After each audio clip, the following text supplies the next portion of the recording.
Je t'en prie, merci de te présenter. Donc, bonjour, je suis Marie-Laure Lamy, directrice d'ALOEN, l'agence locale de l'énergie de Bretagne Sud, située à Lorient. Nous avons été créés en 2005 par l'agglomération de Lorient, la région et l'ADEME. Nous sommes une association.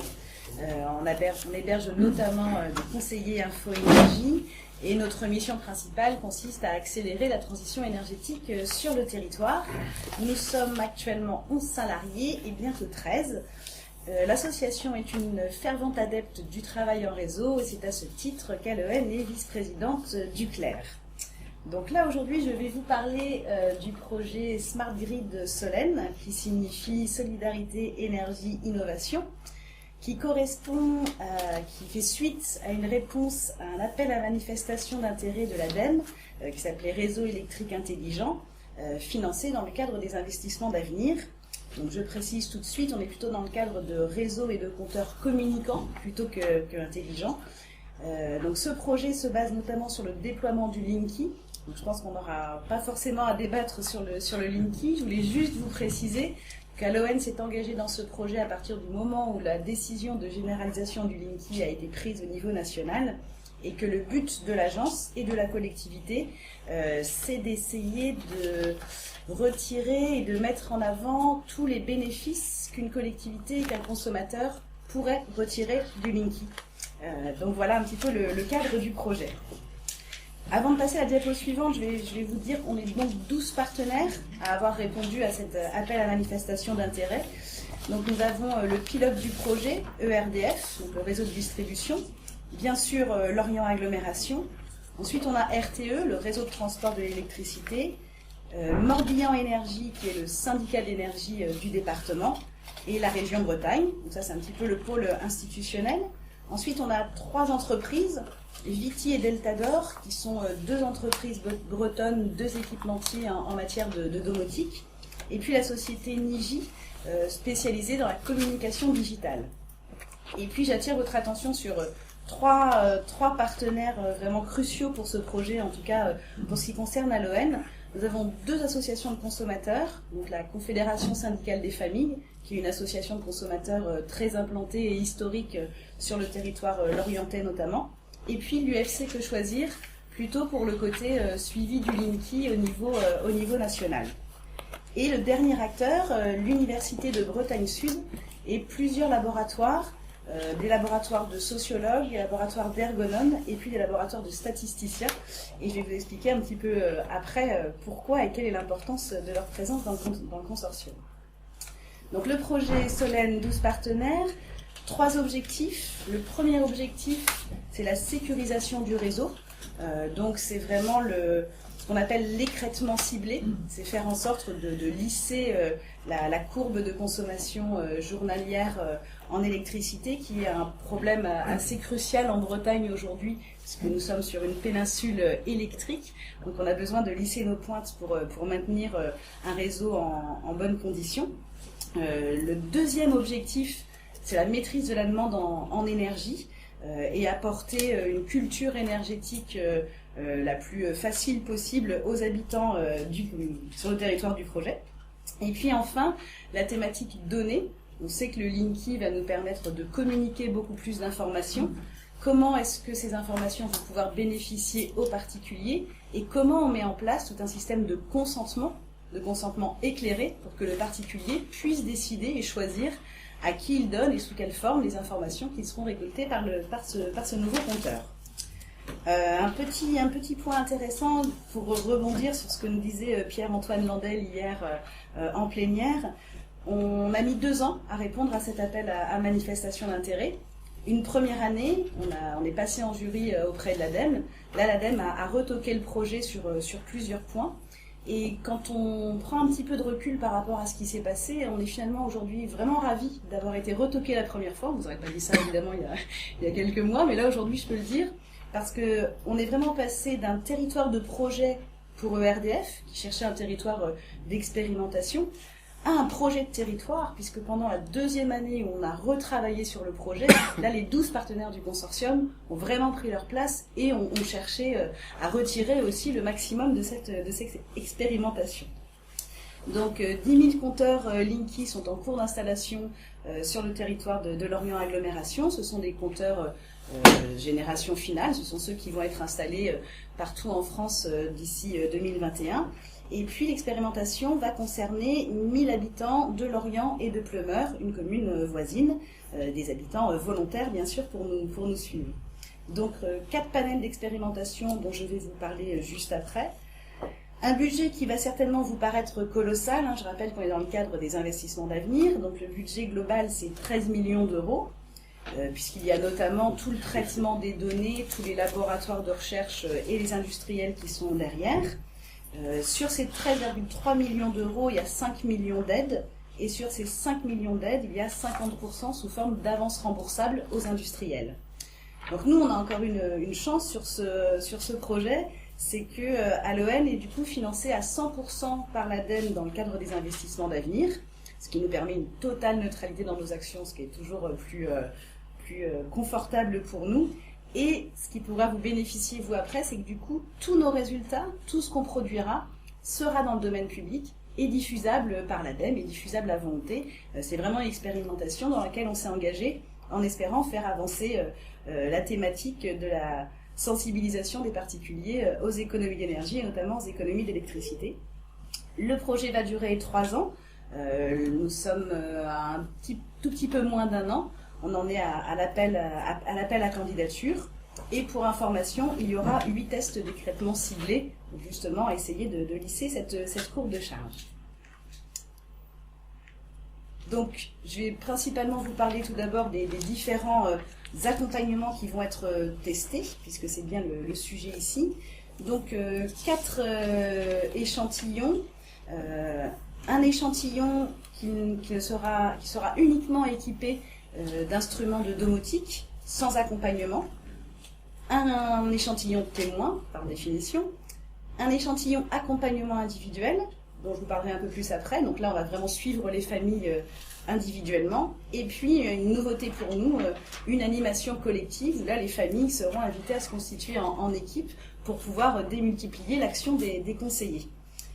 Donc c'est là qu'intervient le rôle de l'Université de Bretagne Sud, puisque un des enjeux majeurs pour Aloen dans ce projet, ça fait 10 ans qu'on est Espace Info Énergie, et on a toujours un petit peu de mal à avoir des retours sur la qualité, l'évaluation des animations, de l'accompagnement qu'on mène auprès des familles.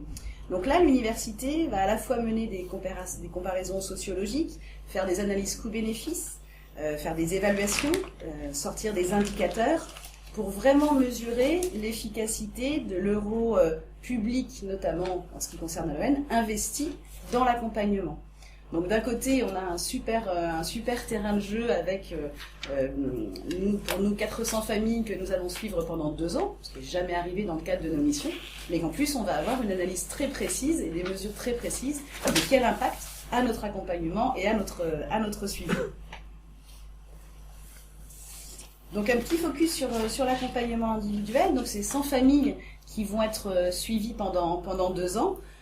Pendant 2 ans, elles auront 6 visites d'un conseiller Aloen.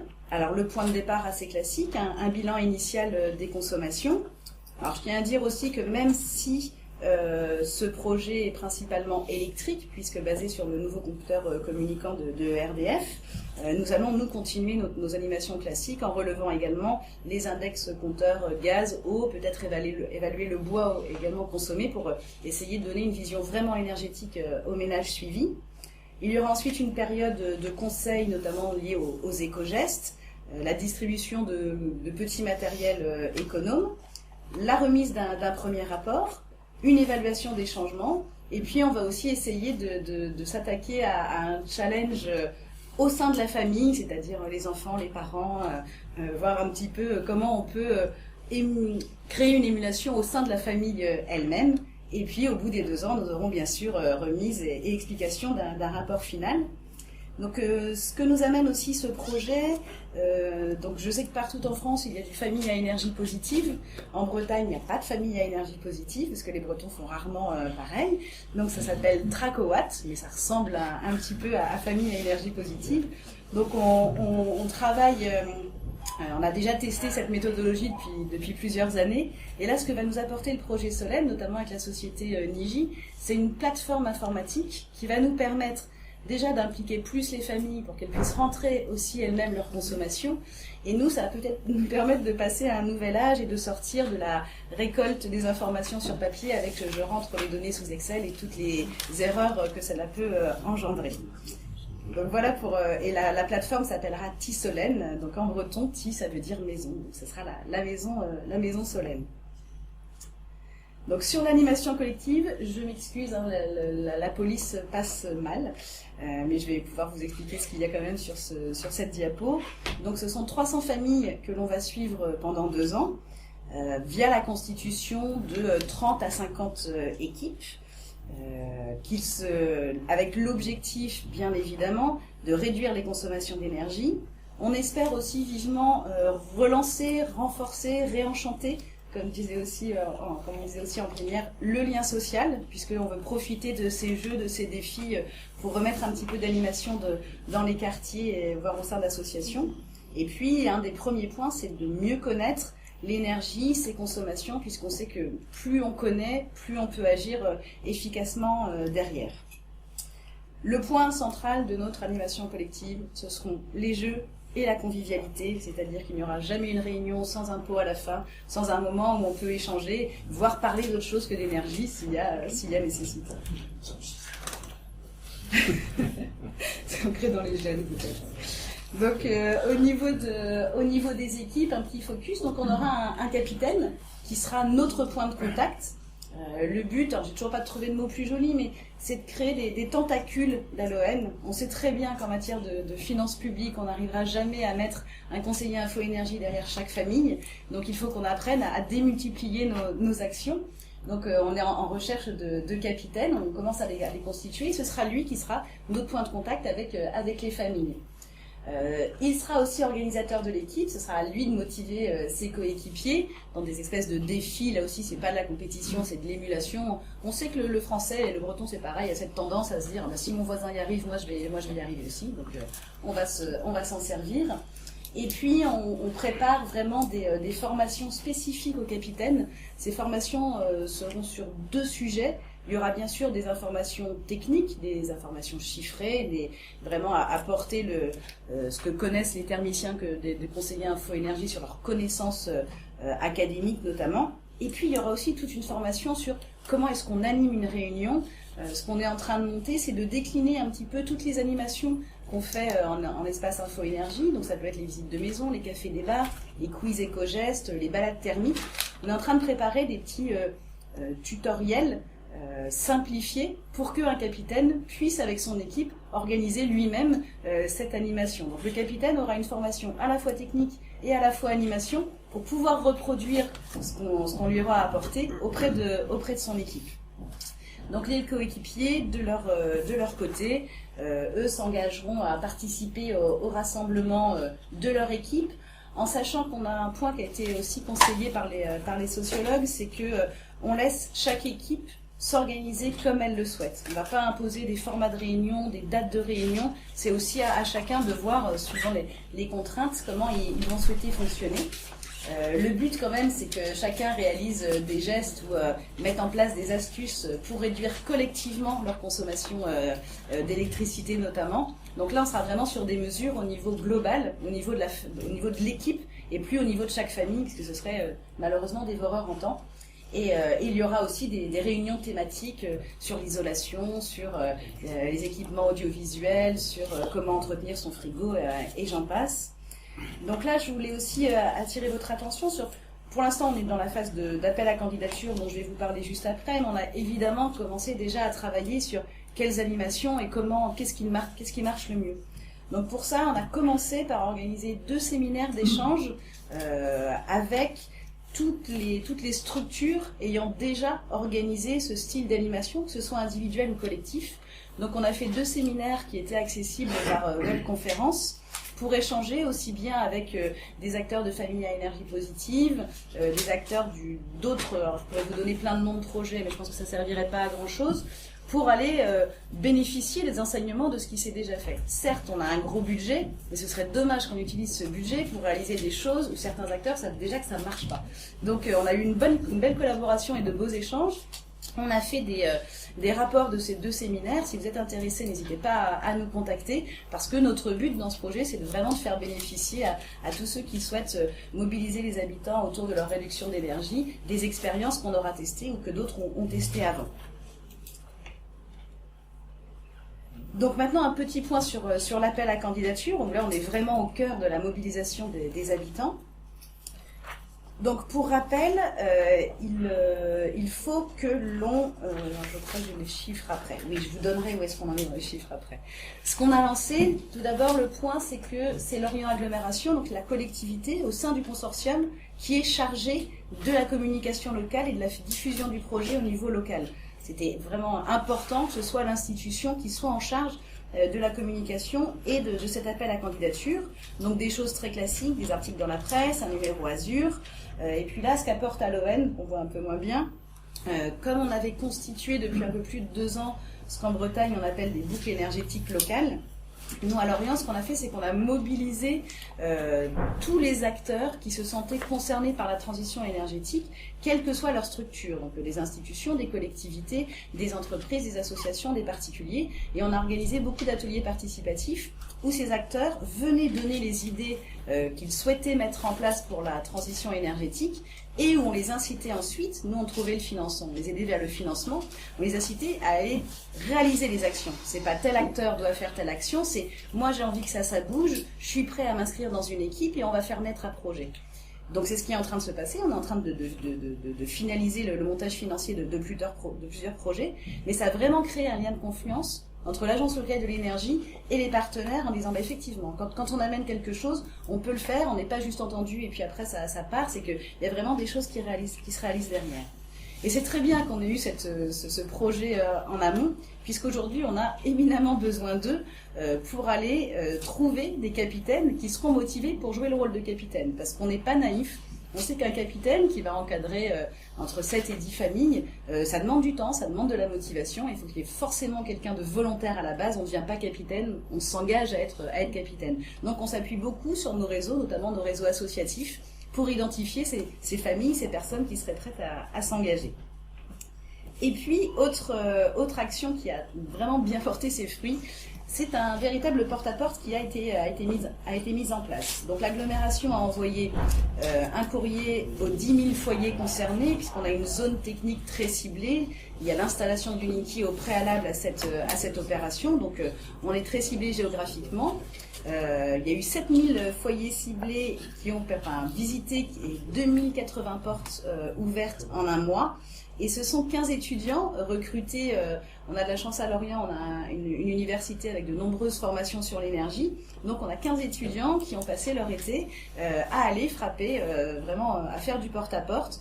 Grâce à cette chasuble et à cette carte, on avait là aussi directement une totale confiance entre l'étudiant qui frappe et puis la personne qui est habituée forcément à avoir des démarchages pas toujours aussi honnêtes que ceux qu'on essaie de faire nous aujourd'hui. Donc là, le démarchage a très bien marché. Sur les 1000 volontaires que nous cherchons à ce jour, nous en avons déjà 700. Là, on lance un deuxième appel à candidature, mais qui devrait se terminer mi-octobre.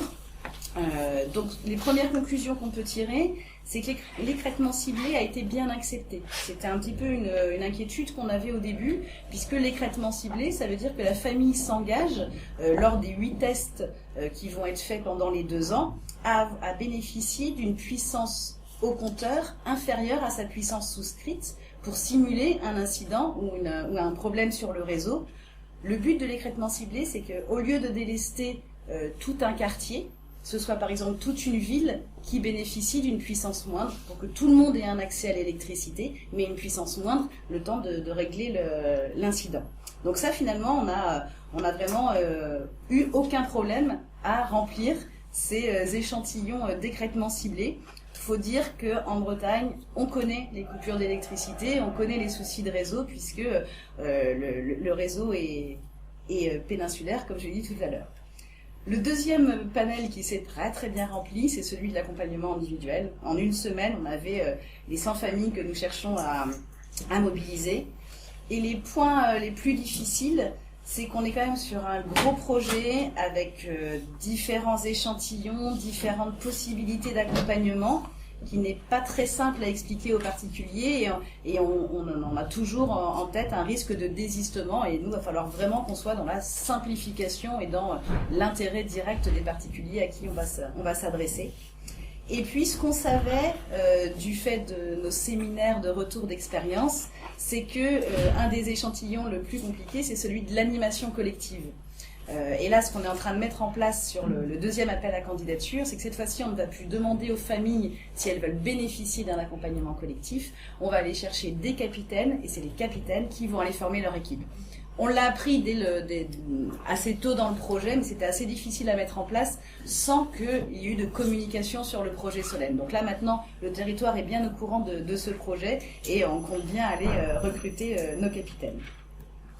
Et donc la dernière page, ce sont juste les contacts, donc le contact général d'Aloen. Et puis si vous souhaitez plus d'informations sur ce projet, n'hésitez pas à contacter Adeline et Ruby, qui sont les chargés de mission et qui se feront un plaisir de partager toutes leurs expériences et leurs jeux avec vous. Merci Marie-Laure.